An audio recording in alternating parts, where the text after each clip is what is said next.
Hello students. Previous lectures में हम लोगों ने मैट्रिक्स पे डिस्कस किया था और मैंने आपसे कहा था आप लोगों से कि मल्टीप्लिकेशन का प्रोग्राम आप लोग सेंड करिएगा। कुछ स्टूडेंट ने सेंड किया है और बहुत स्टूडेंट ने नहीं किया है। मल्टीप्लिकेशन का प्रोग्राम बहुत इम्पॉर्टेंट है, इसको एक बार सेंड कर दीजिए। और एक बार अगर कोई प्रॉब्लम हो उसके रिगार्डिंग तो आप मुझसे व्हाट्सएप पर डिस्कशन कर सकते हैं, ठीक है। और आज जो दूसरा इम्पॉर्टेंट टॉपिक है दैट इज़ स्ट्रक्चर, ठीक है। देखिए स्ट्रक्चर क्या होता है। स्ट्रक्चर एक यूज़र डिफाइंड डाटा टाइप है, याद रखिए, यूज़र डिफाइंड डाटा टाइप। और एरे क्या था, वो ड्राइव डाटा टाइप था, यानी कि ड्राइव डाटा टाइप जो बेसिक डाटा टाइप से मिलके बनता है उसे हम लोग ड्राइव डाटा टाइप कहते हैं। जैसे बेसिक डाटा टाइप में जैसे आईएनटी और कैर और फ्लोट वगैरह सब ये सब हैं, तो बेसिक डाटा टाइप से अगर कोई डाटा टाइप बनाया जाता है तो उसे ड्राइव कहते हैं। और ये जो हमारा पढ़ाने जा रहे हैं दैट इज़ स्ट्रक्चर। स्ट्रक्चर क्या है, ये यूज़र डिफाइंड डाटा टाइप है और यूज़र डिफाइंड डाटा टाइप है। और स्ट्रक्चर होता क्या है, structure is the collection of mixed data types, समझे। जैसे एरे क्या है, एरे सिमिलर डाटा टाइप, एक ही डाटा टाइप होता है। जैसे एरे में क्या होता है, जैसे आपने INT A5 बनाया तो A5 के अंदर जो 5 मेंबर बनते हैं वो उनका सारा सबका डाटा टाइप INT होता है। लेकिन अब स्ट्रक्चर की रिक्वायरमेंट क्या है, स्ट्रक्चर कब आता है, स्ट्रक्चर की रिक्वायरमेंट तब होती है जब आपको किसी का डाटा ऐसा सेव करना रहे, जैसे नेम, हाँ, और सैलरी, रोल। जैसे आप लोग हैं तो आप लोग मानिए, तो जैसे स्टूडेंट नेम और स्टूडेंट रोल नंबर और स्टूडेंट मार्क्स, मान लीजिए आपको नेम, रोल नंबर, मार्क्स, ये तीनों चीज़ सेव करनी है। अब देखिए ऐसे तो name as a array of character save हो जाएगा, ठीक है। रोल नंबर सिंपल इंटीजर से हो जाएगा और मार्क्स भी इंटीजर से हो जाएगा। लेकिन ये अगर मल्टीपल स्टूडेंटों के लिए सेव करना रहे, जैसे आपको 5 से, जैसे आप लोग 30 स्टूडेंट हैं, 50 स्टूडेंट हैं, अब 30 स्टूडेंटों के नेम सेव करने हैं तो वेरिएबल तो नेम ही है, अब लेकिन डिफरेंट स्टूडेंटों के नाम इस नेम में सेव करने हैं। तो इस तरह की मैनेजमेंट करनी है कि 10 स्टूडेंटों के नाम सेव हों और वेरिएबल तो नेम ही रहेगा।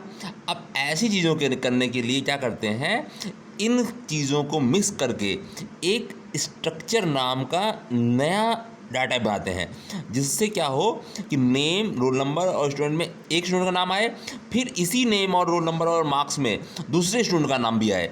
ये चीज़ कैसे होती है, ये चीज़ होती है जब आप स्ट्रक्चर बनाते हैं, ठीक है। तो स्ट्रक्चर क्या होता है, structure is a collection of mixed data type referred in a single name, ठीक है।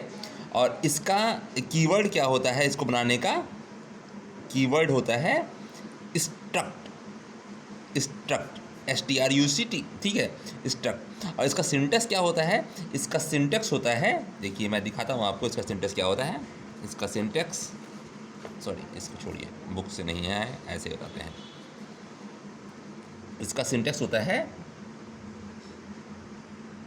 स्ट्रक्ट, स्ट्रक्ट और फिर नेम, नेम ऑफ स्ट्रक्चर, जो भी आपको लिखना हो यहाँ पर, ये ब्रैकेट नहीं है, नेम, ठीक है, कर्ली ब्रेसेस ओपन, और फिर डाटा टाइप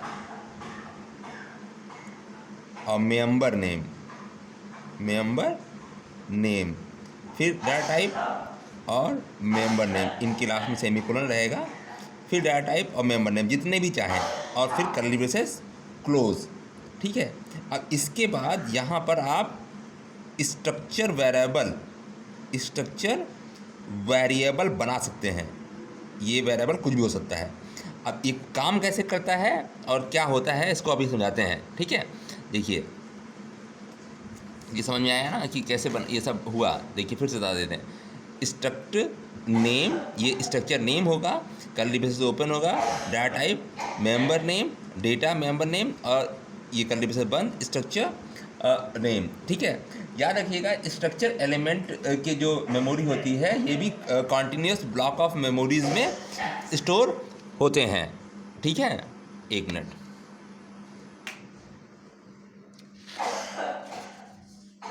अब देखिए,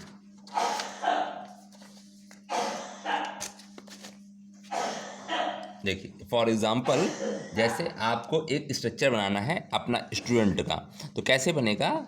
आप लिखेंगे स्ट्रक्ट, जैसे कोई नाम लगा दिया, जैसे STU स्टूडेंट, तो STU लिख दिया है, ये नेम हो गया, स्ट्रक्चर का नेम ये हुआ। ठीक है, और आपने जैसे हमने कहा था तो INT name, sorry INT name बता रहा है, कैर नेम,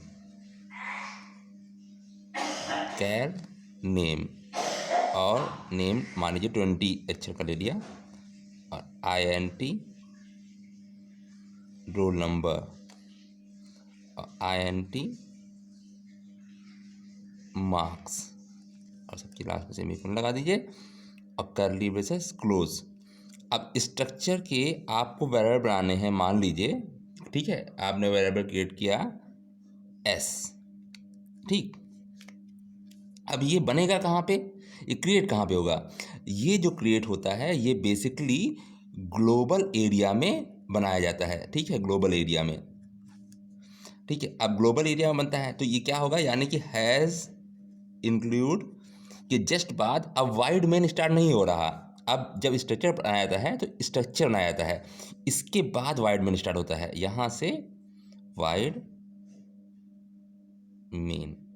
अब इसके अंदर क्या होगा, अब जो S है ये एक वेरिएबल बन चुका है। ठीक है, अब इसको आप यूज़ कर सकते हैं, यहाँ पर वेरिएबल है तो अब S से आप चाहें तो मल्टीपल वेरिएबल भी क्रिएट कर सकते हैं, और S एक वेरिएबल है तो S वेरिएबल कहीं पर भी एक्सेसिबल होगा। कैसे होगा देखिए, जैसे अगर आपको अब इसके अंदर लिखना है तो printf inter name roll number marks, मान लीजिए ये आपको इंटर कराने हैं, तो scanf। अब आपको ये नेम एक्सेस करना है तो आपको कैसे लिखना पड़ेगा, तो लिखना पड़ेगा S, ये S डॉट और नेम, ऐसा। ठीक है, ये कैसे लिखेंगे, अब देखो कैसे लिखते हैं। सबसे पहले कैरेक्टर नेम एरे के लिए, इसके लिए %S लिखा जाता है, तब ये स्ट्रिंग को इंटर करने लगता है। %C लिखते हैं तो ये एक सिंगल लेटर लेता है, %S। ठीक है, और नेम के लिए तो %D होता ही है, इसके लिए %D डबल कोट्स बंद, और इसके लिए लिखेंगे एंड S डॉट नेम। ठीक है, S डॉट नेम, ये S dot name comma and S dot roll number comma and S dot marks. ठीक है, अब इसको आपको जब प्रिंट करवाना होगा तब भी आपको S dot name, S dot roll number और S डॉट मार्क्स के थ्रू ही प्रिंट करवाना रहेगा। ठीक है, ये तो ये वेरिएबल बनाया आपने सिर्फ एक सिंगल, और उसके थ्रू आपने एक एंट्री करा दी। लेकिन अगर आपको मल्टीपल एंट्री करवानी है तो आपको इस तरह से अपने जो यूज़र डिफाइन आपने स्टूडेंट बनाया है इसके लिए आपको मल्टीपल वेरिएबल बना सकते हैं। इसके लिए अब यहाँ पर आप चाहें तो यहाँ पर लिखना पड़ता है, जैसे डाटा लिखते थे, जैसे स्ट्रक्ट स्टू स्पेस, अब यहाँ पर P comma K comma L, suppose that P के L बना दिए 3। तो इस तरह जैसे आपने S डॉट नेम लिखा था, S डॉट लिखा, ऐसे ही अब scanf करके %S %D एंड यहाँ पर P dot name comma and P dot P dot roll number comma and P dot marks, ऐसे कर सकते हैं। फिर scanf करके दूसरे रोल नंबर के लिए सेम इस तरह and K dot name com K dot roll number com K dot marks, ऐसे कर सकते हैं, ऐसे ही LGD कर सकते हैं। अब ठीक है, ये समझ में आया? ऐसे ही जब प्रिंटफ कराएंगे तो भी हो जाएगा। अब देखिए, अब इस तरह से कितने वेरिएबल बनाएंगे, तो इस वेरिएबल क्रिएटिंग के टाइम को भी हम लोग एक शॉर्ट फॉर्म में कर लेते हैं। क्या करते हैं, हम लोग वेरिएबल इस यहाँ पर ना बनाकर, इस जगह पर ना बनाकर और इस जगह भी ना बनाकर, हम लोग क्या करते हैं, जितने उनका हमें वेरिएबल बनाना होता है, और ये चीज़ देखिए बार बार लिखनी पड़ रही है स्कैनफ, तो इसके लिए भी हम लोग एरे को स्ट्रक्चर में इंक्लूड कर देते हैं। कैसे करते हैं, जैसे देखो, अब हम क्या करेंगे, अब हम लिखेंगे इसका वेरिएबल बनाने के लिए, जब वेरिएबल यहाँ पे क्रिएट हो रहा है तो स्ट्रक्ट इज टू, अब आप s ब्रैकेट 5, अब आपने क्या किया, अपने ही डाटा टाइप के लिए जो यूजर डिफाइंड आपने बनाया था स्ट्रक्ट इज टू, इसके लिए आपने 5 वेरिएबल बना दिए। अब 5 वेरिएबल बना दिए तो अब इसके लिए आप डायरेक्ट लूप चला सकते हैं।